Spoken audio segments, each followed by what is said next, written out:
2024 के लोकसभा चुनाव से पहले सेमीफाइनल कहे जाने वाले 5 राज्यों के चुनाव में 3 में से भाजपा को जीत मिली। इनमें से एक राज्य राजस्थान भी है, जहां भाजपा ने कांग्रेस को सत्ता की कुर्सी से हटाकर खुद काबिज हो गई है। वहीं भाजपा अब विधानसभा चुनाव में मिली जीत को लोकसभा चुनाव में भी दोहराने के लिए तैयारियों में जुट गई है। दूसरी तरफ कांग्रेस विधानसभा चुनावों में मिली हार का बदला लोकसभा चुनाव में लेने की रणनीति में जुटी है। हालांकि कांग्रेस के लिए ये आसान नहीं रहने वाला। ऐसा इसलिए क्योंकि साल 2018 के विधानसभा चुनाव में जीत मिलने के बाद भी 2019 के लोकसभा चुनाव में कांग्रेस को एक भी सीट पर जीत नहीं मिली थी। यहां तक कि तत्कालीन मुख्यमंत्री अशोक गहलोत के बेटे वैभव गहलोत भी चुनाव हार गए थे। इस बीच 2024 के लोकसभा चुनाव से कुछ महीने पहले ही सी वोटर ने जनता के नब्ज को टटोलने की कोशिश की है कि आखिर उनके मन में क्या है। इसके लिए सी वोटर ने एक ओपिनियन पोल किया है, जिसमें भाजपा के लिए एक बार फिर से सबसे ज्यादा सीटों पर जीत दर्ज कर सकती है।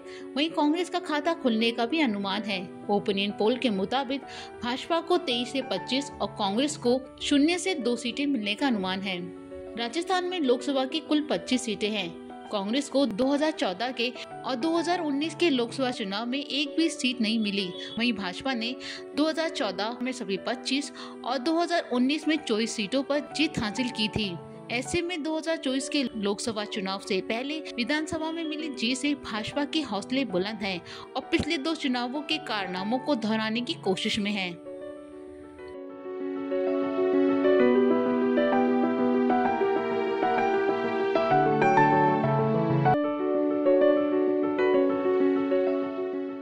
गौरतलब है कि राजस्थान विधानसभा चुनाव में भाजपा ने 115, कांग्रेस ने 69, राष्ट्रीय लोकदल 1, बहुजन समाज पार्टी 2, राष्ट्रीय लोकतांत्रिक पार्टी 1, भारत आदिवासी पार्टी 3 और निर्दलीय ने 8 सीटों पर जीत दर्ज की है। अब सभी राजनीतिक पार्टियां 2024 के लोकसभा चुनाव की तैयारियों में जुट गई है।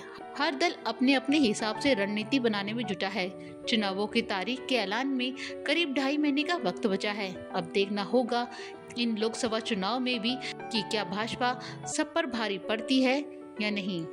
लोकवार्ता न्यूज़, जयपुर।